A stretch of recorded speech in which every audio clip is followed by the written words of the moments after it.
Знищити і вибити з нашої території усіх росіян ще у 2023 році буде достатньо складним завданням, але неможливим його назвати теж не можна. Про нові прогнози від американського колеги головнокомандувача ЗСУ Валерія Залужного, а ще про брак снарядів, який доводиться визнавати Шойгу, про роботу мобільних антишахет-груп і про трагедію в Авдіївці, якої можна було уникнути. Дивіться хроніку подій 402-го дня великого вторгнення Росії у матеріалі Олексія Пасака.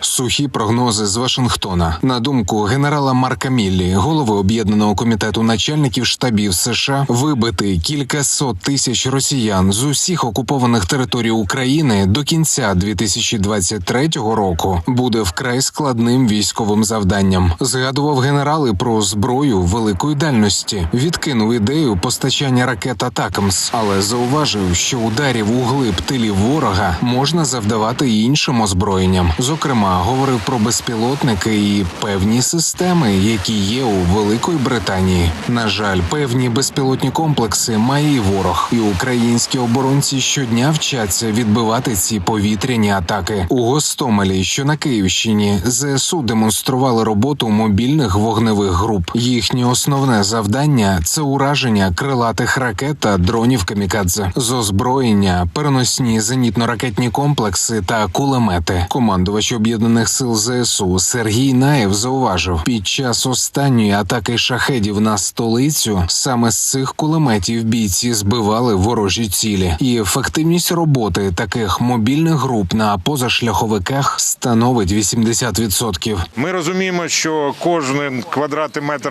ми прикрити не зможемо, але ми робимо все для того, щоб підвищити загальну спроможність. Справа в тому, що ворог, аналізуючи кожен повітряний удар, він вносить коригування. Той чи інший напрямок змінюється, ті чи інші маршрути. Ми також це аналізуємо і з більшою вірогідністю, де саме буде наступний удар, ми розставляємо свої засоби, в тому числі такі мобільні вогневі групи. Ну і в подальшому, якщо ворог десь міняє маршрут, є 15-20 хвилин, щоб під'їхати ближче до наступного маршруту зальоту авіації безпілотної. По GPS-координатам літають, змінюють напрямок, висоту польоту. До 2 кілометрів, якщо він буде зверху, я його зможу дістати.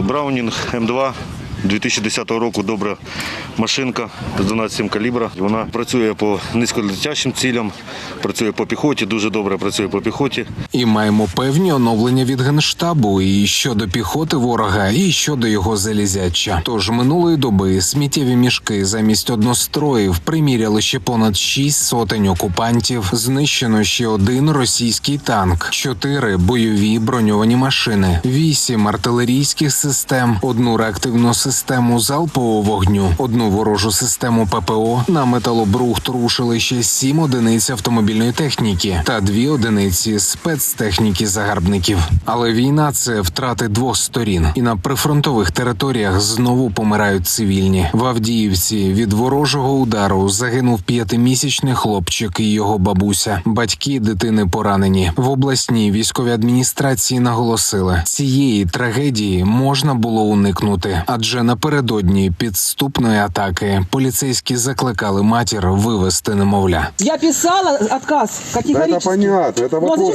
Да потому что ребенок, Ну ты что? понимаешь, что такое ребенок. Я Это ходила дитинка беременна, меня не маленькая. трогали. Родила 5 месяцев прошло, теперь меня начинают трогать. Ты ж пойми, Потому что красная зона Ну началась. что? у тебя нету ни материнского какого-то Конечно, этого нету чувства. ничего у меня Свет, нету. Никуда не поеду. Ничего святого вообще. Конечно, святого нету. У вас есть святое. У ворога наразі вистачає ракет та снарядів, але що довше Росія продовжуватиме війну, то дедалі помітнішою ставатиме їх нестача. І проблеми з БК для окупантів тепер доводиться визнавати особисто міністру нападу Шойгу. Тепер він запевняє, що країна-агресорка зробить усе, щоб збільшити постачання снарядів до лав свого недовійська. Речь идет об обычных и высокоточных типах средств поражения.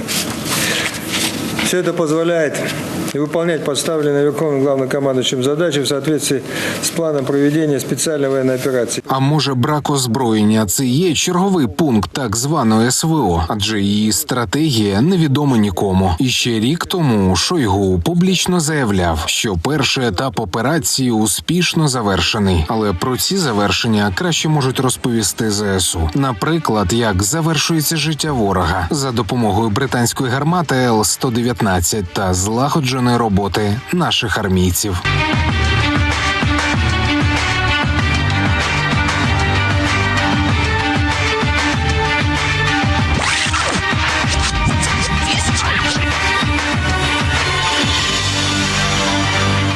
Олексій Пасак, 5 канал.